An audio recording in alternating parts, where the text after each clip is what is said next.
அரசு கிரீடம் தரித்து 21வது அரியலூர் ஜமீன்தாராக பட்டம் ஏற்றுக்கொண்ட பட்டாபிஷேக விழாவில் ஏராளமானோர் கலந்து கொண்டு ஜமீன்தாருக்கு வாழ்த்து தெரிவித்தனர். தமிழ்நாட்டை பூர்வ காலம் தொட்டு ஆட்சி செய்து வந்தவர்கள் சேர சோழ பாண்டிய மன்னர்கள். இவர்களில் சேரர் வழி வந்தவர்கள் அரியலூர் பகுதியில் மழவராயர் என்ற பட்டப்பெயருடன் 1740ஆம் ஆண்டு முதல் ஆட்சி செய்து வந்தனர். ராஜேந்திர சோழனின் மகனான வீரராஜேந்திர சோழன் காலத்து கல்வெட்டில் அரியலூர் மழவராயர்கள் குறிப்பிடப்படுகின்றனர். விஜயநகர அரசர்கள் காலத்தில் இவர்கள் பாளையக்காரர்களாகவும் ஆங்கிலேயர் ஆட்சி காலத்தில் ஜமீன்தாரர்களாகவும் இவர்கள் அதிகாரம் செலுத்தி வந்தனர். தமிழ் தாத்தா உவே சுவாமிநாத ஐயர் மற்றும் அவர்களது முன்னோர்களையும் ஆதரித்த பெருமைக்குரியவர்கள் இந்த மழவராயர்கள். இந்தியா சுதந்திரம் அடைந்த பின்னர் ஜமீன் முறை ஒழிக்கப்பட்டு அதிகாரத்தை இழந்தாலும் அரசு குடும்பங்களுக்கு உரிய பாரம்பரிய நடைமுறைகளை தொடர்ந்து கடைபிடித்து வருகின்றனர். இந்த வகையில் அரியலூர் மழவராயர்களின் வாரிசான KR துரை விஜய் ஒப்பில்லாத மழவராயர் 21வது அரசராக முடிசூட்டிக் கொள்ளும் விழா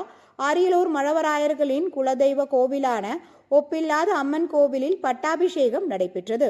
அரியலூரின் 21வது ஜமீன்தாராக KR துரை விஜய் ஒப்பில்லாத மழவராய பட்டம் ஏற்றுக்கொண்டார். பாரம்பரிய வழக்கப்படி கோவில் வளாகத்தில் அவருக்கு ஒப்பில்லாத அம்மன் முன்பு பாரம்பரிய ஜமீன் உடை அணிந்து வீரவால் ஏந்தி வந்த ஜமீன்தாரர் துரையுக்கு அரியலூர் சமஸ்தான குலகுரு ஸ்ரீ ரவிசங்கர குருக்கள் பட்டம் சூட்டி அரசு கிரீடம் வைத்து பட்டாபிஷேகம் செய்து வைத்தார். அரியலூர் மழவராயர்களின் உறவினர்கள், பிச்சாவரம் ஜமீன்தாரர் குடும்பத்தினர் மற்றும் அரியலூர் நகரில் உள்ள பலரும் நேரில் வருகை தந்து ஜமீன்தாராக பட்டம் ஏற்றுக்கொண்ட துரையுக்கு வாழ்த்து தெரிவித்தனர். பின்னர் ஒப்பில்லாத அம்மன் ஆலயத்திலிருந்து ஜமீன்தார் துரை ஊர்வலமாக சென்று அரண்மனையில் அரண்மனை பிரவேசம் செய்தார். இதுவரை பார்த்திராத அரச பட்டாபிஷேக விழா என்பதால் பொதுமக்கள் பலர் ஆர்வத்துடன் வந்திருந்து விழாவை பார்வையிட்டனர்.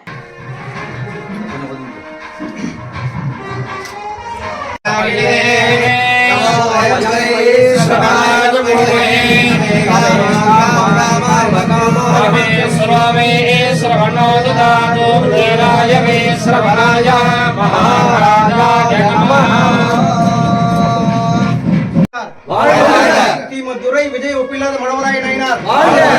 துரை விஜய் ஒப்பில்லாத மழவராய நயினார் ஜமீன்தார். துரை விஜய் ஒப்பில்லாத மழவராய நயினார் ஜமீன்தார்.